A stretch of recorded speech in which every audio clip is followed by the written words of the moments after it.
अस्सलाम वालेकुम प्यारे बच्चों। मैंने आपको पढ़ाया था 5वीं जमात का सबक जिसका नाम था इंसाफ। इसका थोड़ा सा हिस्सा हमें रह गया था और आज हम पढ़ेंगे इसका आगे का हिस्सा। हम इसमें पढ़ते थे प्यारे नबी रसूल अल्लाह सल्लल्लाहु अलैहि वसल्लम का इंसाफ। वो कैसा इंसाफ करते थे, वो बड़ों के साथ कैसा इंसाफ करते थे, वो गरीबों के साथ कैसा इंसाफ करते थे, वो अमीरों के साथ कैसा इंसाफ, वो सभी के साथ एक जैसा बर्ताव करते थे। जब अरब में बहुत हालात ख़राब थी तभी अल्लाह ताला ने एक मुआवजा अता किया जो नबी करीम सल्लल्लाहु अलैहि वसल्लम को अरब में भेज दिया और उन्होंने वहाँ की हालत सुधार दी। यही मैं आपको पढ़ा रही थी। तो अब हम इसके आगे थोड़ा सा पढ़ेंगे। उन्होंने अभी बात मुकम्मल न की थी कि हुजूर सल्लल्लाहु अलैहि वसल्लम ने फरमाया, यानी कि आपको मैंने बोला था जब इनके सामने ये मसला पेश आया तो अभी उन्होंने अपनी बात ख़त्म नहीं की थी कि हुजूर सल्लल्लाहु अलैहि वसल्लम ने फरमाया ऐसी बातों से परहेज़ किया करो, यानी कि इन बातों से परहेज़ किया करो जो पिछली कौमों पर जो तबाही आई इनका नामो निशान तक मिट गया।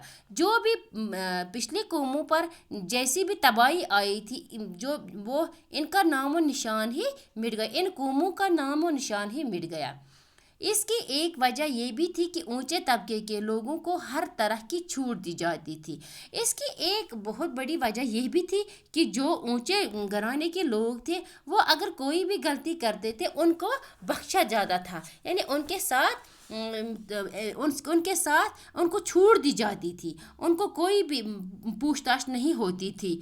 तो इसके साथ यानी कि जबकि आम लोगों के लिए नहायत ही सख्त कानून बनाए जाते थे और जो आम लोग थे तो उनके साथ सख्त मतलब उनके लिए सख्त कानून बनाया गया था, बनाए जाते थे। इस्लाम में ऐसा नहीं हो सकता और मैं हरगिज़ इस चीज़ की मतलब इजाज़त नहीं दूंगा, यानी मैं इसके लिए इजाज़त नहीं दूंगा कि आप अमीर लोगों के लिए एक कानून रखोगे और छोटे तबकों के लिए दूसरा कानून रखोगे। ऊंचे घरानों को एक तरह की मतलब छूट दी जाती है और दरमियानी तबके को अलग छूट दी जाती, मतलब अलग तरह की उनके लिए अलग बंदिशें होती हैं। मैं ये हरगिज़ बर्दाश्त नहीं करूँगा।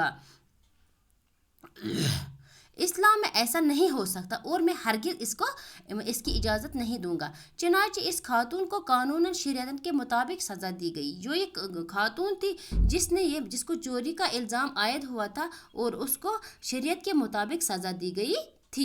इसी तरह एक और वाक़ा जंग बदर में भी पेश आया। कहते हैं कि इसी तरह का एक और वाक़ा जंग बदर में पेश आया। जब जंग बदर हुई तो उसमें भी एक ऐसा ही वाक़ा पेश आया।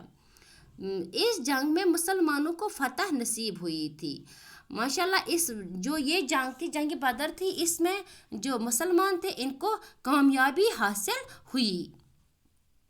मक्का के बहुत से कफ़ार मारे गए। जो मक्का के बहुत सारे कफ़ार थे तो वो बहुत सारे कफ़ार मारे गए, मतलब जो प्यारे नबी सल्लल्लाहु अलैहि वसल्लम को नहीं मानने वाले थे वो मारे गए और बहुत से कैदी बन यानी कि बहुत सारे लोगों को उन कफ़ार को कैदी बना लिया गया। अरबी में हज़रत मोहम्मद सल्लल्लाहु अलैहि वसल्लम के चचा हज़रत अब्बास भी शामिल थे और इनमें जो कैदी थे इनमें हज़रत अब्बास जो प्यारे नबी सल्लल्लाहु अलैहि वसल्लम के चचा थे वो भी शामिल थे, जिन्होंने इस वक्त तक इस्लाम कबूल नहीं किया था। यानी कि तब तक हज़रत अब्बास जो प्यारे नबी सल्लल्लाहु अलैहि वसल्लम के चचा थे उन्होंने तब तक इस्लाम कबूल नहीं किया था। दूसरे कैदियों की तरह इन्हें भी रस्सी से बांध दिया गया था। जो दूसरे कैदी थे इन्हीं की तरह इसको भी रस्सी से बांध दिया, जैसे उनके साथ बर्ताव किया गया था ऐसे ही हज़रत अब्बास रज़ियल्लाहु तआला अन्हा से भी ऐसा ही बर्ताव किया गया था। रस्सी ज़्यादा कस के बांधी गई थी, यानी कि उसको ज़्यादा कस के बांधी हुई थी रस्सी। जैसे बाकी कैदियों के साथ बर्ताव किया गया था ऐसे ही हज़रत अब्बास रज़ियल्लाहु तआला अन्हा उसके साथ भी ऐसा ही बर्ताव किया गया।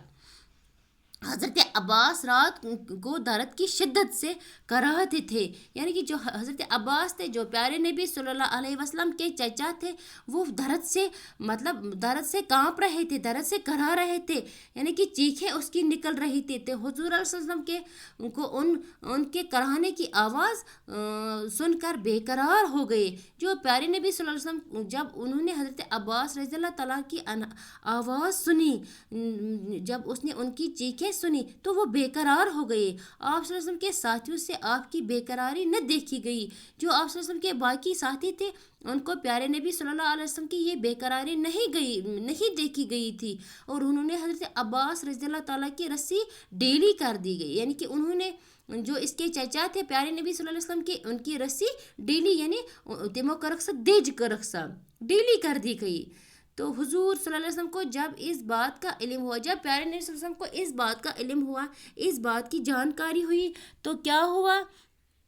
تو آپ صلی اللہ علیہ وسلم نے فرمایا کہ تمام قیدیوں کے ساتھ یکساں سلوک کی، تو باقی قیدیوں کے ساتھ بھی ایسا ہی سلوک کیا جائے جیسے حضرت عباس رضی اللہ تعالیٰ عنہ کے ساتھ کیا گیا۔ یا تو سبھی قیدیوں کی رسیاں ڈیلی کر دی جائے، یا ترویو ساروین قیدین ڈیج راز، یعنی کہ ڈیلی کر دی جائے، یا پھر سبھی قیدیوں کی طرح حضرت عباس کی رسی بھی کس کے باندھ دی جائے، یعنی کہ یا ان کی رسی بھی کس کے باندھ، یعنی امن تہ تھویو تو چر بند کرت راز، یا تھویو ہمن باقین قیدین تہ لوز مطلب یل ترویت راز۔ آپ کے ساتھیوں نے سارے قیدیوں کی رسیاں ڈیلی کر دی، انہوں نے سب قیدیوں کی رسیاں ڈیلی کر دی۔ یہ تھا ہمارے پیارے نبی صلی اللہ علیہ وسلم کا انصاف کرنے کا طریقہ۔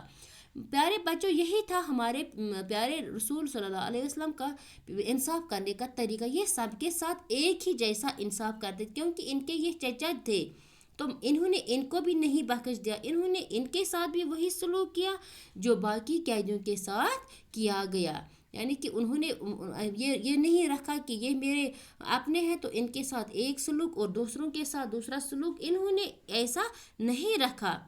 تو اس سبق سے آپ نے یہ سیکھ لیا بچوں کہ انصاف پیارے نبی صلی اللہ علیہ وسلم کے مطلب وہ کیسا انصاف کرتے تھے، وہ سب لوگوں کے ساتھ یکساں انصاف کرتے تھے۔